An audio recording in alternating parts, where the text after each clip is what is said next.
So, hey, Courtney, really pleased to have you on the show, Learning at Large. Yeah, thanks so much for having me. Really looking forward to chatting today. Yeah, really exciting. And we're going to get stuck into some questions around your learning approach, maybe with Midtown Athletic, but also with other organizations perhaps that you've worked with Yeah. too. But before we get into that, I always like to start with some maybe slightly cruel, but also hopefully helpful for the listeners, some quick fire questions just to All kind of right. set the scene. All right. Um, so, my first one for you is what gets you up in the morning and excited to do the role that you do? I think as learning professionals, we have such a unique opportunity to interact and learn from so many different people across departments, across divisions, locations, and there's nothing more exciting than the opportunity to create something brilliant with so many different people.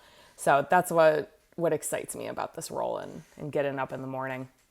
Nice. That's a good one to start with as well. And if you had to use like just three words to describe a kind of learning culture that was adding true value, what would you use? What would you say? I think everything starts with empathy. So empathetic, fearless, being able to take risks, and curious.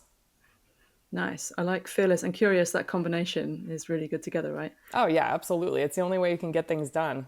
Take some big risks, right? Yeah, absolutely.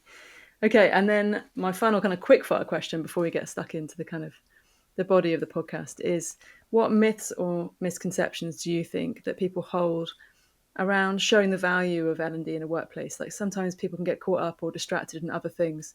You know, what would you love to kind of just like myth bust and say, look, stop doing that, come and do this instead?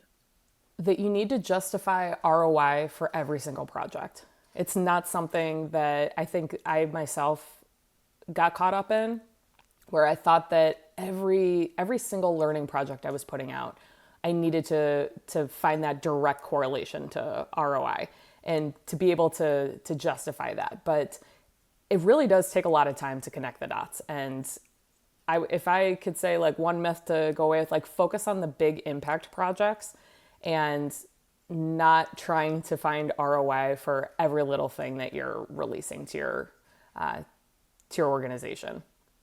Yeah, that makes sense. Let's pick up on that then as a bit of a theme to dive further in, if that's okay. Yeah. So I think that you said to me previously that you'd love to kind of reframe how ROI is defined in learning. Like you've already mentioned, maybe not doing it on every project to that extent, but what do you mean? Like what kind of reframing do you think it needs? I like to think of ROI, especially in our profession, to be focused more on investing in people and putting out resources that are getting people to stay with the organization. So a lot of the times when we're focusing on ROI, we're thinking specific projects, right? Like how is this learning? How are we seeing impact from the specific learning? But too oftentimes we don't think about the impact it's going to have on our people and how it's going to empower them and get them thinking about the next opportunity within the organization and want to learn more and want to stick around. So I also oversee recruiting or talent acquisition at Midtown. So I think that's where it's coming from for me is, I really love to reframe ROI and think of like, okay, how can this particular project get people excited about learning within Midtown and want to stay with us because they know that whatever training or professional development resource that we release is going to be something that makes them better. It may not be in their specific role, maybe it's 5 roles from now, but thinking about, framing whatever we're putting out as something that's going to make the individual better holistically. So that's kind of the mindset that my team and I have been taking. Like, what is the associate experience going to be as a result of this learning? And And there's a obviously, huge connection, right, between employee engagement and retention, for example. absolutely, absolutely. And retention, I think the conversation types tends to shift more towards onboarding. So when we're talking Mhm. about employee retention and the impact of learning in particular, we tend to limit ourselves in our thinking to be focused mostly on like how are they starting? What's the onboarding experience like? What are the learning experiences like for them? at the onset of their employment with us. But then, admittedly, I've done this myself where, we tend to forget about like the what's next, right? Like the learning resources that retain them, that keep them in the organization and wanting to have that drive to learn more, to do more, to get excited about what the company's doing, and get them excited about waking up in the morning and doing the job that they're doing. I love that. It's almost like seeing everything you do is kind of one domino in a giant domino rally, like that it can kind of kick off something that's greater than the pieces, if you like it. Yeah. Culturally, but also for that individual, they can kind of, they're then on a journey to develop. They see why they're Yeah. doing it. Exactly. And gets them excited about it. And like that's something that, I found throughout my career. If I'm excited about what I'm doing and I know that there's going to be resources and people who are going to help me continue that excitement, then I am ride or die. I'm sticking around. I'm going to be I'm going to be heavily invested in the culture and the company. Yeah, you're going to show your true color, your true value is going to come out, right? Yeah, exactly. So, in your experience, like, have you ever had to convince business leaders to see value beyond kind of traditional metrics? I mean, let's be honest. Like, lots of learning and development people struggle anyway with the kind of Yeah. ordinary metrics, right? So, yeah, what kind of have you had on your hands with trying to help leaders see things in a different way? Yeah, that's a great question because it is truly a challenge that learning and development professionals have. Starting with storytelling, I think is a key tactic that I've used in the past of what's the story that we're trying to tell, right? Like here are the people that we're trying to impact. And just weaving those threads together. Like here's what I expect to happen after this. This is how it's going to impact the culture. Here's how it's going to impact maybe a metric like retention that we weren't initially expecting with legal training, something that may be a little bit more drier of a topic or have a more traditional metric tied to it. How are we building confidence and how, telling those stories and weaving those threads together to help leaders, I guess, just kind of open their minds a little bit and help them see beyond just kind of like, all right, A to Z. Fortunately, I've been surrounded by some pretty visionary leaders, both in my current organization, but previous ones as well. So I've been very fortunate to work with some pretty incredible people who are natural storytellers and natural just resonate with that. So that's been a tactic that I found to be particularly useful. That's good, and I'm pleased that you've got those leaders around you too, right? They're kind of showing the best practice Yeah, in that exactly. way. Me too. Yeah. Can you give us an example where a learning program's impact didn't show up in a spreadsheet, for example, but it still mattered? Like, what kind of project was that? Yeah, so a couple years ago, my teammate and I were tasked with creating service standards training. So pretty standard customer service. How can we put together some service standards that all of our frontline associates utilize when they're interacting with our members? We are a member-based organization. It's in a premium tennis and athletic facility, so people have very high expectations when they come to us. And we had programs in place in the past that focused on service standards, and they obviously weren't still in place. So we were really trying to figure out like, okay, what were the reasons why we're still not talking about X, Y, and Z and still not utilizing this. So we took an approach that was a little bit different than what we were initially tasked with and focused on, instead of like, okay, here's a list of things that you must do every time you're interacting with a member. Here's a list of expectations. What we did instead was we focused on our core values because that's something that doesn't change. It's everlasting. It's something that's already infused into our culture. And it makes it easier because people already know what they are. So when presenting this customer service training, we call it memorable moments, creating memorable moments.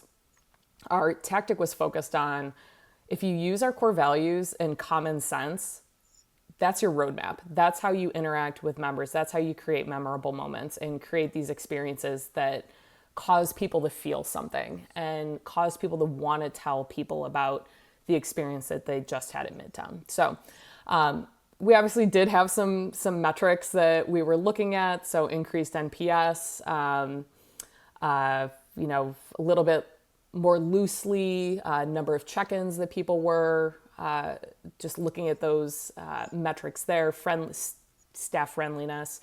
But I think the most impactful piece of it was how that term memorable moments just became part of our vernacular at Midtown. It's something that's referenced in performance reviews at the end of the year. It's something that people talk about, and they use it naturally too, not in a stiff, robotic way of like, today I'm creating a memorable moment. It's like, oh yeah, last week I created this memorable moment for a member whose birthday it was. So I got them a card and we sang happy birthday after yoga class. So it's things like that. So it's that, yes, we did have metrics that were tied to it and we were looking at and making sure that the program was impactful, but it's more of that infusion into our day-to-day that has been by far the most impactful and the most rewarding.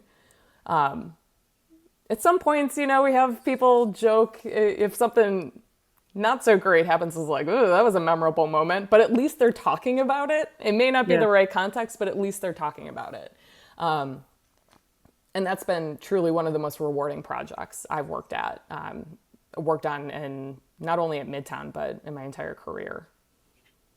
That sounds really great. I mean, it's like, it makes me think of like marketing campaigns where you have some measurable metrics in the end, right? Mm-hmm. But really it starts with brand awareness, like getting people to not only bring the messages alive, but like to start to live by those messages is like a win from a kind of marketing point of view, right? So, and actually earlier when you're talking, I was like hearing it was almost like campaign-like approaches for learning. Yeah. So I can hear that coming out in, because I straddle both marketing and learning. Been in L&D for 20 years, but I've shifted to the dark side a bit more recently, so in my career. But both important. So yeah. But it's not all about the end metrics, but it can be quite hard to describe that you're trying to create a feeling, that you're trying to bring a brand alive, that you're trying to drive awareness. But if you can hear people say it back to you or say to each other what the message is, then you've won, right? Exactly. You've brought it alive. Yeah. And it's funny how I sometimes joke that learning professionals have to be amateur psychologists as well, or have a master's degree in psychology in the work that we do, because we're constantly asking the questions of, okay, how do we want people to feel? How are we driving behavior change? And it's focusing on like, okay, what are the needs, the wants, the desires of our learner? And it does require quite a bit of emotional intelligence in arriving there and getting to those answers of like, who are we serving with this learning, and how do we want them to feel? And then of course the age-old question, how do we want them to behave after taking this learning? So yeah, little dash of psychology, and with the marketing, and with the learning, and with the technology wizards, everything. Oh, it makes sense, right? At the end of the day, we're talking about humans, right? We're both complex and really simple creatures, right? So, but you do need those Venn diagrams to cross over with each other. To make, absolutely. Effective changes, yeah. Absolutely. So you mentioned a little bit about what Midtown Athletic does. Obviously, it's a kind of high-end fitness and wellness brand. Yes. I guess I'm curious, like whether the fitness mindset, the idea of setting goals and targets and measuring incremental improvements has. Like, do you see that kind of day to day where you work in the kind of employees, and has it influenced your approach in learning and measurement at all? Yeah, absolutely. It's kind of the perfect blueprint, and kind of, the fitness mindset aligns pretty perfectly too with, the Kirkpatrick method, for example, right? You're seeing that behavior change and ultimately getting those results. I think something in addition to this idea of setting goals and targets and measurement. Part of it too, that at least the influence of Midtown in my career as a learning professional, is the importance of celebration when you do hit those targets and those milestones. How do we build in and ultimately this creates habits, right? When you're hitting those goals and you're seeing that change, it creates that dopamine release within you. And like, how are you celebrating when these wins are happening? And then another thing too that's been, especially post pandemic and everything, a lot of change in the fitness industry over the past couple of years is, if something's not working, how do we pivot and how do we find something that does work? So in fitness, obviously, I'll kind of give the classic example of someone's trying to get stronger and gain muscle mass. And, maybe they start off with a traditional strength training program. They're going to the gym, they're lifting weights, and they're not seeing the progress that they want. So then they try something new. Maybe they start working with a personal trainer and they introduce them to more mobility focused exercises or whole body strength training. That's something that they may not have just known about in the past. And, that might work for a while, but then they may not see the continued progress at the same momentum that they had experienced when they first started. So then they pivot again and they try something new. And it's, at least with everyone that I've encountered in fitness, it's never a bad thing to have to pivot and to try something new. It's always, you know what? This isn't working anymore for you. And that's great. Let's try this. I personally work with a personal trainer, and she's wonderful and has taught me so many different things. And we've had those conversations too. Like, if this isn't working for me anymore, or, I want to try something new or maybe modify it, her response is always, amazing, let's do it. It's never the sense of you failed or disappointment or anything like that. It's more of a celebration, like, great, let's try something different and we'll see what happens. So that ability to pivot and then incorporating celebration and rewards has really had an impact on me and how I'm thinking about learning programs and things like memorable moments. How can we build in that safety net if people fail? If they do use our core values, but maybe not as much common sense when making a decision, then like, okay, great, let's have a conversation about how it can be better and how we can try something different. So those two aspects of the fitness industry have really taken root in me and how I look at learning.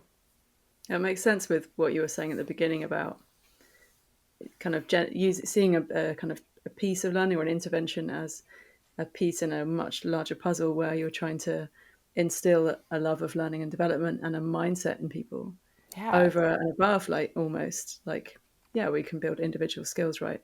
Mm-hmm. But if you have an aptitude for it, if you have an appetite for it, then that's going to win you in the end, right? That's going to help you get there, yeah. And it is a big responsibility too. Sometimes it's a little bit overwhelming when you think of it that way, right? So kind of going back to, for all learning professionals, I know that sounds probably very daunting to think about how interconnected what we do is just in people's lives and how impactful it is. So I know it can be daunting, but if you're taking that fitness approach too, or that fitness mindset or wellness mindset of a little bit at a time and putting the individual pieces in place, everything just eventually will click. And if it doesn't click, then you find something new and you try again and you do these little pieces and these increments one at a time. And have you got any tips for how you've kind of helped make that learning, I guess, relevant and inclusive for people? Because it matters that they can see themselves in what they're about to do, right? So that they kind of feel like they own it. This is probably going to sound really simple, but I know it's difficult to execute. But just talking with your learners, talking with them. I know we talk a lot about in learning and development community about learner personas, right? And I attended a conference talk, and they were cautioning about fitting people too much into a box or trying to categorize, people too much. And there is value in using learner personas, but you can't create those personas or have that understanding of your audience without actually talking to people, talking to the frontline teams, going, when I worked for Uber Canada, one of the things I did once a week is I went to our in-person customer support centers, and I just stood with the customer service experts. They were called experts. And I just observed and talked to them and asked them questions. And I saw firsthand the challenges that they faced with the drivers, right? The things that the drivers were seeing. And that allowed me to frame how I created content and how I released content in a way that created value for the learner and made them know that it was a direct result of a conversation they had with me, or concern that they had brought up that was now being addressed. It was recognized, it was received, and there was something that was done about it. So again, it's not always the easiest thing to do. Maybe you're supporting a call center that's halfway around the world, and that makes it a little bit different. But I think there are some things that can be done in place of that. Maybe reaching out to a supervisor or manager of those frontline workers and seeing if you can arrange just like a focus group call.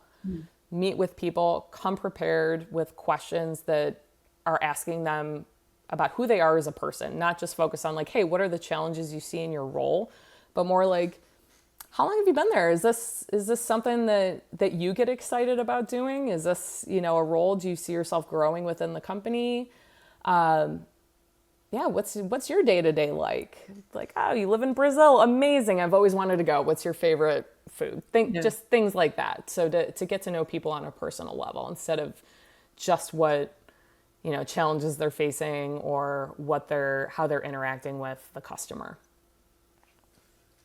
I think that in product research, I think they say if you talk to 5 people in depth, like that's kind of a minimum, but like that will start to give you a flavor, a picture of motivations, feelings, thoughts, if you've asked the right questions, of course.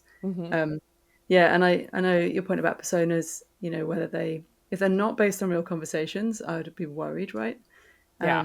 If they're based on observations, and even better, because as you said, it's the context in which people are going to have to do the learning as well, right? There's so many, in retail in particular, so many back rooms with some kind of dusty old laptop or computer that people kind of get sent to do their e-learning. And Right. it's like, but once you understand that, it's going to change what you do. It's going to change how you respond to that person, right? So Yeah, yeah, I think absolutely. if personas are too generic, if they're based on demographics, then it's like, well, that's not really helping you.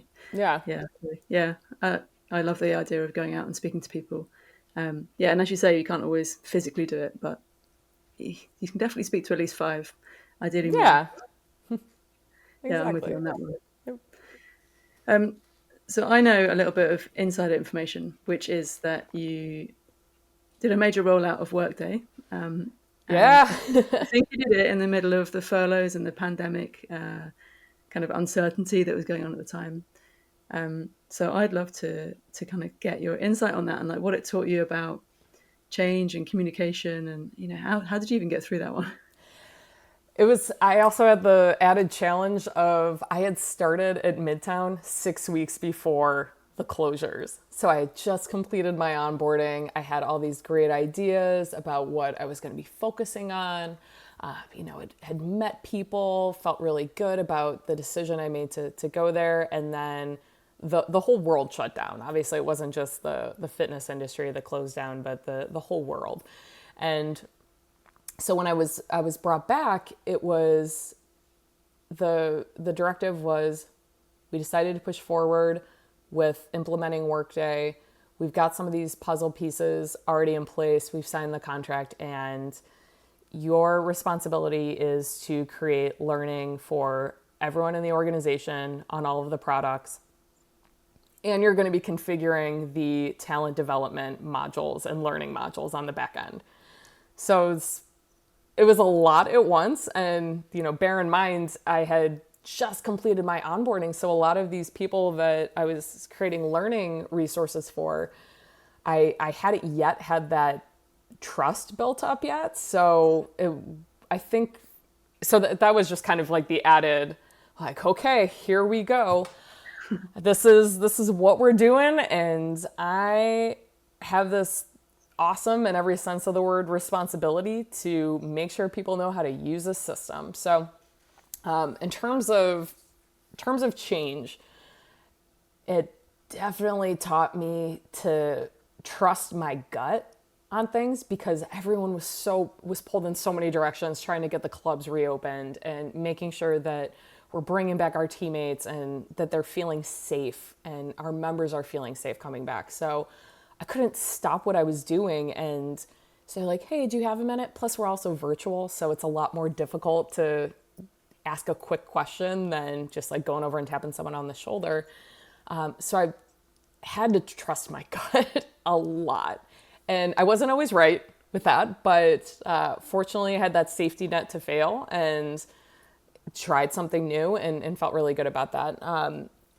The other thing too, and I don't know if it was a new lesson for me, but in terms of communication, just talking to, kind of going back to that connection with people, just understanding that I am not the expert on, even though I'm trusting my gut on things, I'm not the expert on how payroll does things or how the clubs are currently checking people in. So making sure that I was able to make the connection between what they were used to doing and then bring in the new. Like, instead of just focusing so much on the change, drawing that or pulling on that thread from the old and weaving it into this new system was so important, because people need to have some sort of context when they're learning something new or if they're changing. They need to understand how the current process that they know is going to change and be impacted by this. So we did. It was kind of silly, but for our check-in system, my boss had said to me, like, okay, people have to, and this is kind of a intense word, but mourn the system that's going away. They need to have the chance to mourn what's going and embrace, in order to be able to embrace the new. So we had a contest where people had to create a memorial for the old check-in. Like, it was a literal punch in, punch out system. So I had photos sent to me of like flowers and fake candles all around it and everything. And it became fun too. But yeah, when it comes to change, being able to, a lesson for me was being able to mourn the old and understand what they were doing with this old process and this old system in order to introduce something new. And not so much in a like, hey, this is so much bigger and better and brighter, but just like, this is a change and we're all going to figure it out and we're all going to trust our gut, and we might be wrong sometimes, but then we just ask questions and we figure it out together. So it was a lot. That sounds like a lot. Yeah. So like investigating into what the old was almost so that you could go on the journey of change with them, rather than necessarily say, this is what's new, this is what's different, this bit's the same, this bit's changed.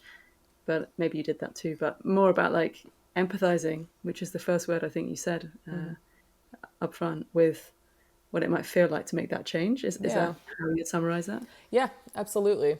And helped me too. Obviously, I was still learning the organization and the processes that were in place and how the clubs operated. So it benefited me in my, I guess, re-onboarding into Midtown, because then I understood where people are coming from, and that helps me better know the people and helps me better plan for whatever learning resources or development resources we put out in the future.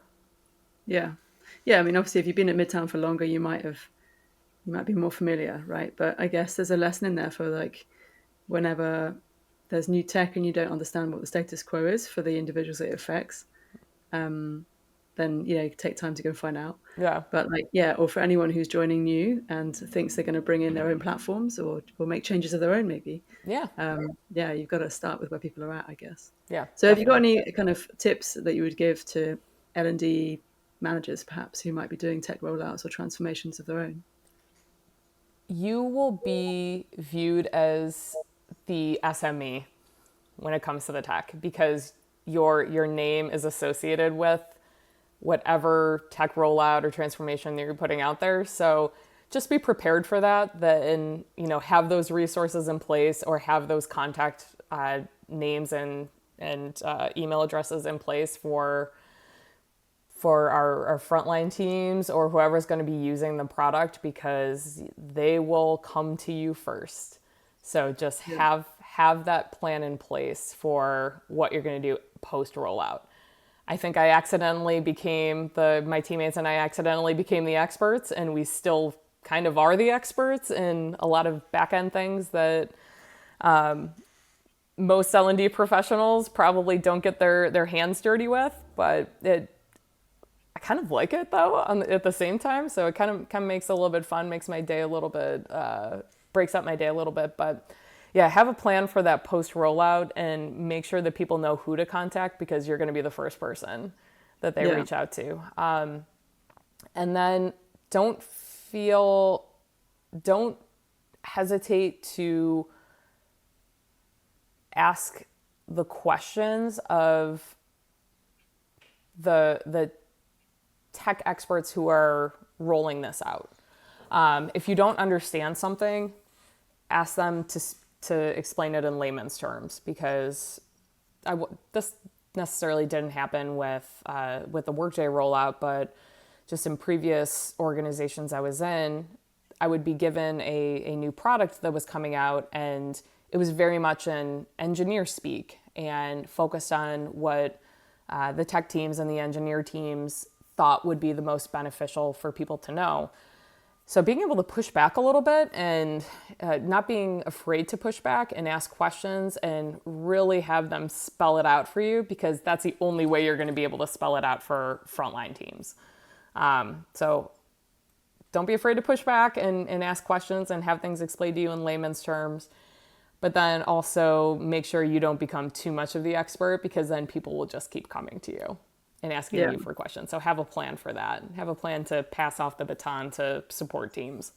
Yeah, it might be the badge that you wear at the beginning, but you want to find someone else to go instead. Yeah, exactly. Eventually, I didn't mind resetting authenticators for, the first couple of weeks. I was fine, but then eventually pass it off.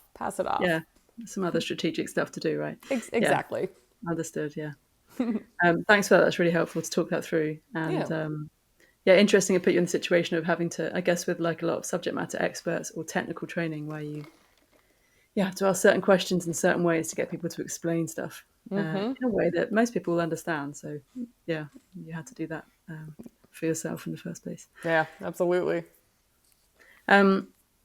So we're coming to the wrap-up stage of the podcast, and I like to ask some questions. Some people get asked the same questions across the podcast. One of my favorites is, what outdated L&D practice would you love to put in the bin where it will stay forever, or the trash, I should say? Yeah. Stop housing job aids and resources in multiple locations. So I just experienced this as a customer yesterday, where I opened up a job aid and then it had a hyperlink to another job aid, which had another hyperlink to a different job aid. So it became like a job aid inception where I didn't even know where I started. So if you're gonna put together a resource, keep it all in one spot. And I understand that things update and everything, but then just update the original document or update the original resource. Don't need to create something brand new and then link to it and people lose their starting place. Yeah, some sort of like black hole of learning, right? Yeah, exactly. I've gotten caught there many times. Yeah. Yeah, maybe a completely different planet or something. Right. And if I gave you a magic wand that can make anything happen in the world of learning and development, it could be changing behaviors, could be to do with technology, it can be an invention. It's a magic wand, right? So you can All do right. anything. What would you do? I would have people excited for when a new training program drops, like it's a Beyonce album. There's hype, there's promotion, people are waiting at their computers refreshing every 5 seconds for it to come. And, you got the L&D t-shirts and merch that's out there, but everyone drops what they're doing to take the emergency action plan training. Like it is that hyped up. It's that excited. People are ready for it. And yeah, it just they get that excited about learning programs that get released. I'd love that to be the actual vision statement that you have, in your packs when you may be describing the learning function. Like, Yeah, exactly. Right? drop like Beyonce. Yeah. Yeah. That Well, would be I've my never magic heard that wand. one before. That is a brand new one on me, and love that. So I guess it comes back to the idea of leading with feeling, right? Leading with the pinprick impression, which you Yep. can't always put into quantifiable words, right? Yep. Exactly. Get people excited. Yeah, I love it. Well, thank you so much for coming on the show today. It's been an absolute pleasure talking with you.